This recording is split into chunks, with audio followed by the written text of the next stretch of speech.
From wrestlers being in control of where the fight takes place, to MMA scoring giving their fighting style an overall advantage, here are the real reasons wrestling dominates in MMA. Let's talk about how wrestling styles help fighters decide where the fight happens. So you know how in MMA, you gotta be ready for anything? Whether it's striking, grappling, or just straight up brawling. According to Joe Rogan, wrestlers have a secret weapon. Wrestlers can just decide where the fight takes place. That means they can control the fight and put their opponents in a really tough spot. Plus, they have all the moves they need to keep their opponents down on the mat. Their style is all about controlling the other person. The UFC even did a study that says controlling your opponent is a huge factor in winning a fight. Wrestlers sure know how to keep their opponents right where they want them. If a wrestler knows their opponent is weak on the ground, they can take them down and score some serious points. If their opponent is a BJJ fighter who's a beast on the ground, the wrestler can keep the fight standing to avoid getting tangled up. And I've got proof. In his fight against Conor McGregor in 2018, Khabib Nurmagomedov used his wrestling skills to take the fight to the ground and control McGregor. Khabib was able to take him down and dominate him on the ground. And of course, he won the fight by submission in the 4th round. But that's not the only reason why wrestlers are flourishing.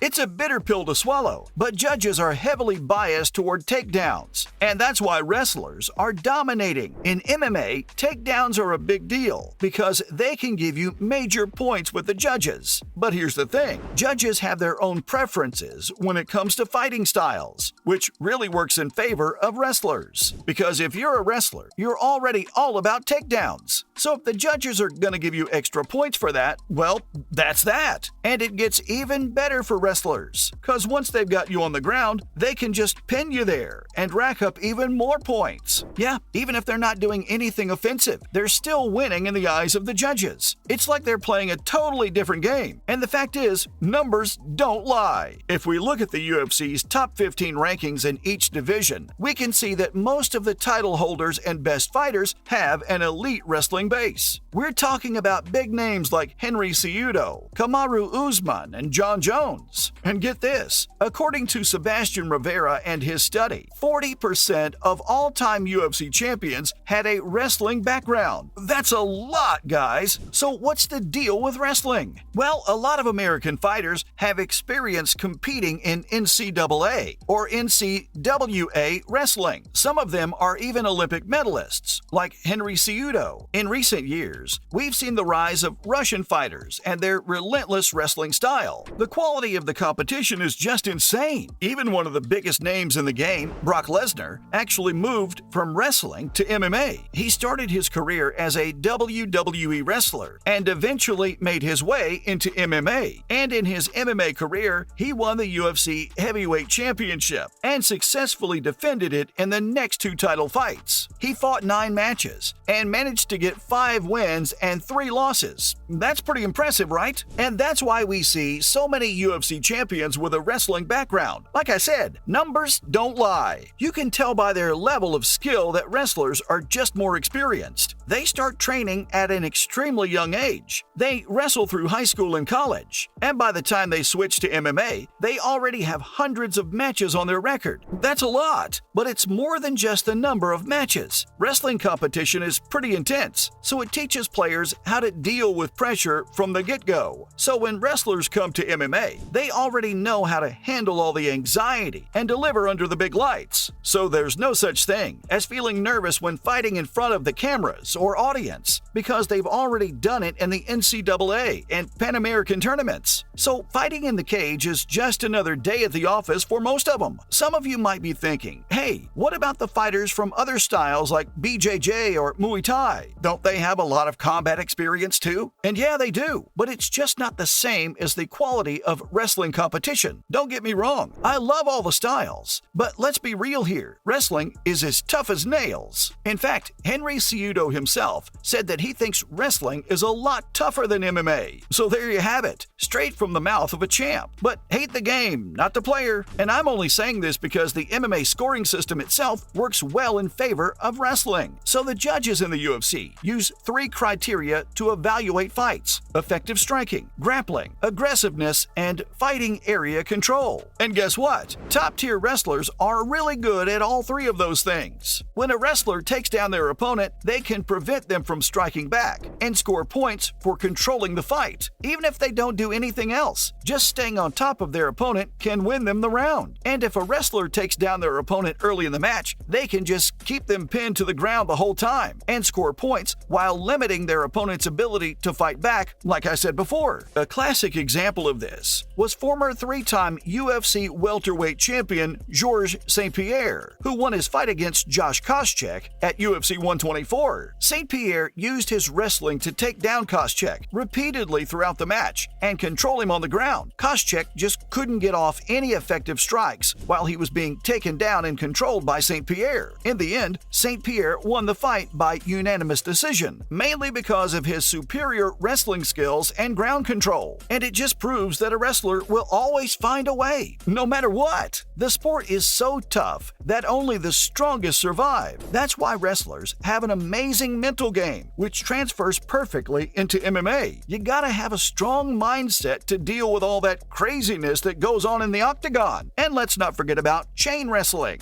Now, this might sound like something you wear around your neck, but it's actually a super cool technique that wrestlers use to adapt to different situations. Every position is different, and they've got to think 3 steps ahead like they're playing a game of human chess. It's insane, but it works. And that's why wrestlers are so good at mixing things up and working their way to the ground in MMA. Plus, wrestlers are always looking for solutions. If they can't get a takedown for some reason, they start trying different moves and sequences to get the job done. And that's why you rarely see them using the same approach twice. They're like a bunch of mad scientists in the ring, always experimenting and trying new things. Such as Islam Makhachev in his latest fight where he retained his lightweight title. Makhachev used all kinds of different moves and sequences to get the job done, just like Khabib taught him. He was totally offensive with his wrestling and counter strikes, and it paid off big time. Volkanovski was a tough opponent, but Makhachev's wrestling skills were just too much for him. And get this, Makhachev's win extended his winning streak to 12 fights, making it the longest in the promotion. That's crazy impressive, and it also ended Volkanovski's 12-fight UFC win streak.